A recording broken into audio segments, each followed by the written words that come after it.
Hello everyone. तो आज हम पढ़ने वाले हैं क्लास 8 हिस्ट्री का chapter 5 when people revolt 1857 and after. तो भाई, जैसा कि हमने पिछले चैप्टर्स में देखा, ये ईस्ट इंडिया कंपनी वाले ना धीरे धीरे इंडिया पे कब्जा कर रहे थे और इनकी पॉलिसीज का तो क्या ही कहना। इनकी पॉलिसीज का इफेक्ट हर किसी पे अलग अलग पड़ रहा था। राजा, रानी, किसान, सिपाही, हर कोई इनकी वजह से परेशान था। और जब लोगों के राइट्स छीने जाते हैं या उनके बिलीव्स को हर्ट किया जाता है तो क्या होता है? रिवोल्ट। बस इसी रिवोल्ट की कहानी है 1857 की क्रांति। पब्लिक का पेशेंस टेस्ट हो रहा था और फिर उन्होंने बोला बस अब और नहीं। तो बढ़ते हैं हमारे पहले टॉपिक की ओर और जानते हैं कि लोगों में ये गुस्से की आग लगी कैसे और सबसे पहले किसकी इज्जत उतारी गई। Nawabs lose their power. तो पिछले सेक्शन में हमने देखा कि कैसे कंपनी की पॉलिसीज से लोग फेड अप हो चुके थे। अब बात करते हैं उनकी जिन्हें सबसे ज्यादा लॉस हुआ, अपने नवाब और राजा महाराजा। 18th सेंचुरी के मिड से ही अपने नवाबों और राजाओं की पावर कम होने लगी। उनकी इज्जत और अधिकार धीरे धीरे खत्म हो रहे थे। अंग्रेजों ने क्या किया? हर दरबार में अपने अपने रेजिडेंट्स बैठा दिए, जैसे कोई स्पाई। रूलर्स की आज़ादी छीन ली, उनकी आर्मी डिसबैंड कर दी और उनकी ज़मीन भी कब्जा करने लगे। कई रॉयल फैमिलीज़ ने तो कंपनी के साथ समझौता करने की ट्राई की, सोचा शायद उनके इंटरेस्ट सेफ रहेंगे। जैसे झांसी की रानी लक्ष्मीबाई ने अपने अडॉप्टेड सन को सक्सेसर बनाने की रिक्वेस्ट की और नाना साहेब ने पेंशन मांगी, पर कंपनी ने सब ठुकरा दिया। अवध को भी 1856 में कंपनी ने अपने अंडर ले लिया, बोल के कि वहाँ रूल ठीक से नहीं चल रहा। और तो और मुगल किंग बहादुर शाह जफर का नाम कॉइन्स से हटा दिया और डिसाइड किया कि वो लास्ट मुगल किंग होंगे। देखा कैसे इज्जत उतारी जा रही थी। ये तो बस टीजर था। अब आगे देखेंगे कि कैसे इन ब्रिटिशर्स की पॉलिसीज ने आम लोगों को भी इरिटेट किया। The peasants and the sepoys. तो अब तक हमने देखा कि कैसे बड़े बड़े नवाब और राजा अपनी पावर खो रहे थे, पर सिर्फ वही नहीं थे, अपने आम लोग भी कंपनी से बहुत दुखी थे। गांव में किसान और जमींदार हाई टैक्सेस और टफ रूल्स से दुखी थे।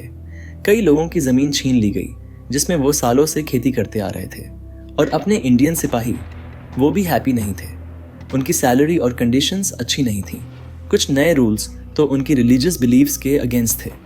उन दिनों में कई लोग मानते थे कि अगर वो समुद्र क्रॉस करते हैं तो अपना धर्म और जाति खो देंगे। तो जब उन्हें सी रूट से बर्मा जाने को कहा गया, उन्होंने मना कर दिया। कंपनी ने फिर एक नया लॉ बनाया कि अब्रॉड सर्विस अनिवार्य होगी, मतलब हम जो बोलेंगे वो करना पड़ेगा। सिपाहियों के फैमिलीज गांव में थे तो किसानों का गुस्सा जल्दी ही सिपाहियों में भी फैल गया, जैसे वायरल फीवर। इस तरह से आम जनता और सिपाही दोनों ही कंपनी से फेड अप थे। Tension full on boss. पर यह टेंशन सिर्फ टैक्स और रूल्स की नहीं थी, अब धर्म और परंपरा पर भी हमला हो रहा था। तो ऐसे में लोग चुप थोड़ी बैठते। उन्होंने ईंट का जवाब पत्थर से दिया, जिसे जानते हैं हम हमारे अगले टॉपिक में, जो है रिस्पॉन्सेस टू रिफॉर्म्स। पिछले सेक्शन में हमने देखा कि कैसे कंपनी की पॉलिसीज से किसान और सिपाही दोनों ही परेशान थे। अब तो उनकी पॉलिसीज ने रिलीजियस और सोशल मैटर्स में भी इंटरफियर करना शुरू कर दिया। ब्रिटिशर्स का मानना था कि इंडियन सोसाइटी को इम्प्रूव किया जाना चाहिए। उन्होंने सती प्रथा रोकने और विधवा रीमैरिज को प्रमोट करने जैसे रिफॉर्म्स किए। इंग्लिश एजुकेशन भी बढ़ाया। पर जब उन्होंने क्रिश्चियन मिशनरीज को ज़मीन खरीदने और कन्वर्जन ईजी करने वाले लॉज बनाए तो कई इंडियंस को लगा कि ये उनके धर्म और परंपरा पर अटैक है। लोगों को लगा ये हमारी आइडेंटिटी बदलना चाहते हैं। लोग रिफॉर्म्स तो चाहते थे, जैसे सती प्रथा को रोकना और विधवा रीमैरिज को प्रमोट करना, पर कंपनी का तरीका लोगों को हजम नहीं हुआ। अब ये सब देखते हुए लोगों के दिमाग में क्या चल रहा था, ये हम उन्हीं की जुबानी सुनेंगे। Through the eyes of the people. तो पिछले सेक्शन में हमने देखा कि कैसे ब्रिटिशर्स के रिफॉर्म्स को कई इंडियंस ने अपने धर्म और परंपरा पर हमला समझा। अब आओ देखते हैं कि उस टाइम लोग ब्रिटिश रूल के बारे में क्या सोच रहे थे। इसके लिए हम दो डिफरेंट अकाउंट्स देखेंगे। पहला अकाउंट है विष्णु भट्ट गोडसे की बुक मझा प्रवास से।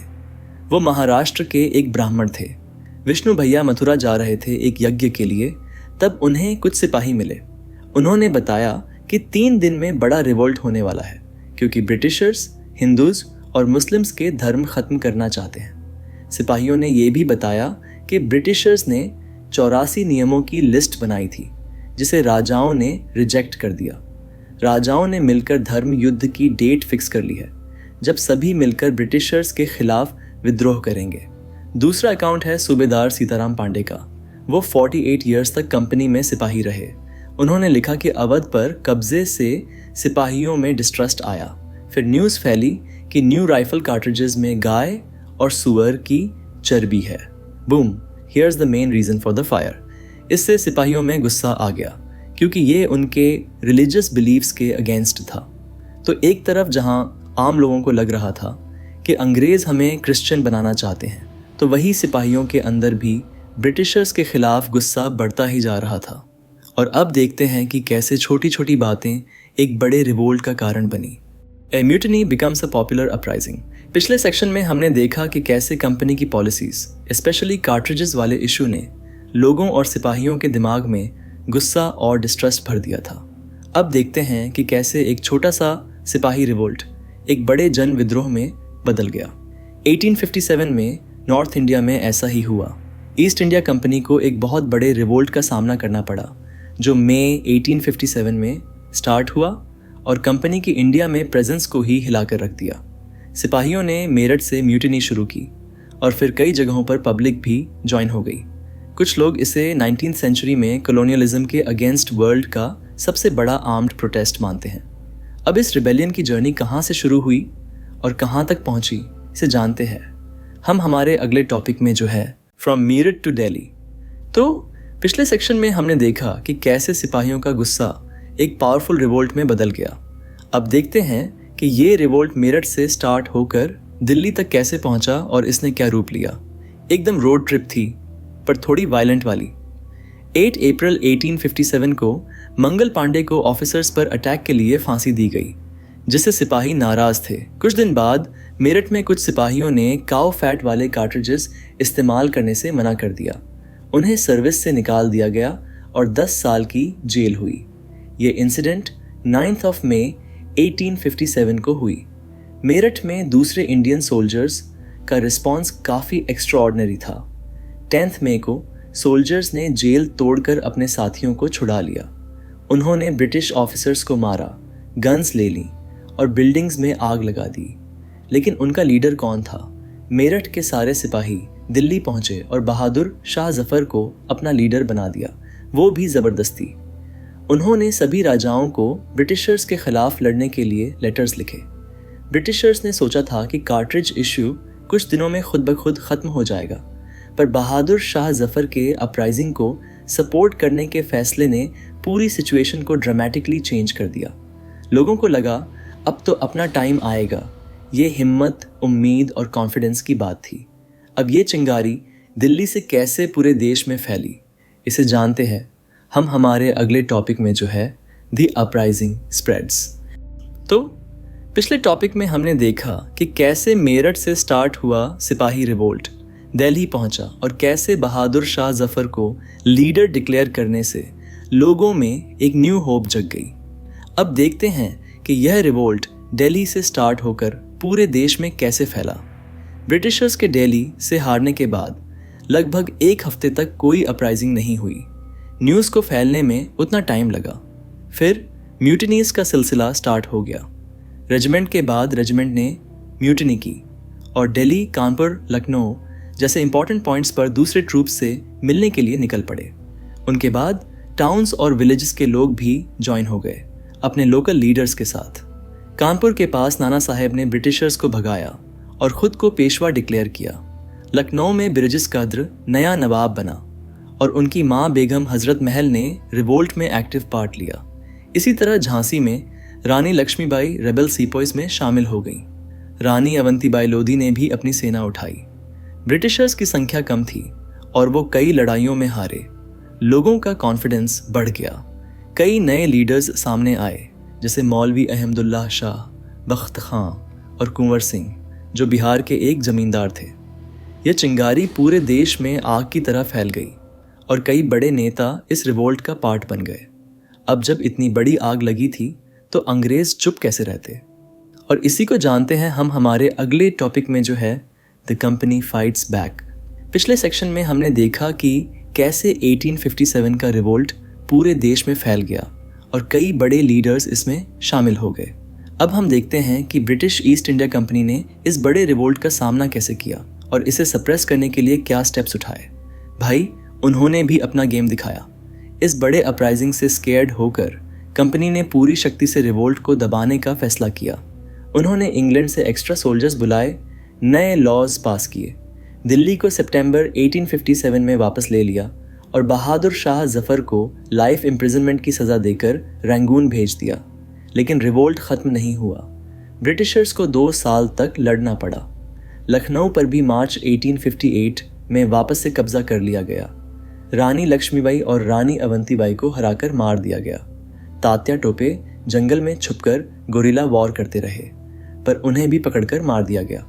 ब्रिटिशर्स ने लॉयल लैंड होल्डर्स को रिवॉर्ड्स दिए और रेबल्स को सरेंडर करने पर सेफ्टी का प्रॉमिस किया कि अगर आप खुद ही सरेंडर कर दो तो आपको माफ़ कर दिया जाएगा। अगर आपने किसी ब्रिटिशर को नहीं मारा हो तो फिर भी हज़ारों रेबल्स को फांसी दी गई। ब्रिटिशर्स ने बहुत मुश्किल से और बहुत पावर से इस रिवोल्ट को कंट्रोल किया। ये सब होने के बाद ब्रिटिशर्स समझ गए कि पुरानी पॉलिसीज़ काम नहीं करेंगी।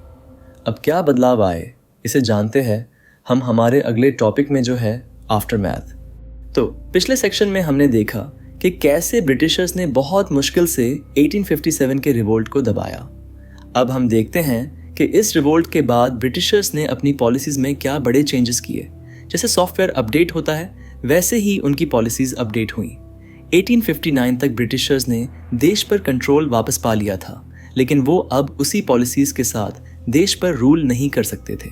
तो कुछ इंपॉर्टेंट चेंजेस हुए। पहला चेंज था पावर कंपनी से क्राउन को ट्रांसफ़र कर दिया गया। ब्रिटिश पार्लियामेंट ने 1858 में कंपनी की सारी पावर्स ब्रिटिश क्वीन को दे दी। अब इंडिया का एडमिनिस्ट्रेशन सीधा क्वीन के अंडर आ गया और गवर्नर जनरल को वाइस रॉय कहा जाने लगा, जिसका मतलब था क्वीन का रिप्रेजेंटेटिव। अब तो सीधा रानी का राज था। दूसरा चेंज था प्रिंसली स्टेट्स के अधिकारों पर। राजाओं को बोला गया कि उनके स्टेट्स कब्जा नहीं किए जाएंगे और वो अपने बाद अपने वारिस को स्टेट दे सकते हैं, पर उन्हें ब्रिटिश क्वीन को अपना सुप्रीम रूलर मानना पड़ा। मतलब रूल करो पर हमारी सुनो। तीसरा चेंज था आर्मी में बदलाव। इंडियन सोल्जर्स का प्रोपोर्शन कम किया गया और यूरोपियन सोल्जर्स बढ़ाए गए। गोरखा, सिख और पठान जैसे ग्रुप से ज़्यादा सोल्जर्स रिक्रूट किए गए, बजाय हिंदू और मुस्लिम्स के। चौथा चेंज था मुसलमानों के लिए अलग पॉलिसी। मुसलमानों की प्रॉपर्टी जब्त की गई और उन्हें शक और दुश्मनी से देखा गया, क्योंकि अंग्रेज़ों को लगा वो रिवोल्ट के लिए रिस्पॉन्सिबल थे। पांचवा चेंज था धार्मिक और सामाजिक प्रथाओं का सम्मान। ब्रिटिशर्स ने अब इंडियन लोगों के रिलीजियस और सोशल प्रैक्टिसेस का रिस्पेक्ट करने का डिसीजन लिया। थोड़ा ज्ञान आया उन्हें। और इसी तरह छठवां चेंज था लैंडलॉर्ड्स और ज़मींदारों के अधिकार। लैंडलॉर्ड्स और ज़मींदारों को उनकी ज़मीन पर अधिकार की सुरक्षा देने की पॉलिसीज़ बनाई गई। तो 1857 के बाद इंडिया की हिस्ट्री का एक नया चैप्टर शुरू हुआ। ये थी अपनी 1857 की क्रांति की कहानी और उसके बाद के बदलाव। तो बस यहीं पे ख़त्म होता है हमारा ये चैप्टर। मिलते हैं अगली वीडियो में अगले चैप्टर के साथ, और तब तक के लिए दीजिए मुझे इजाज़त। नमस्कार।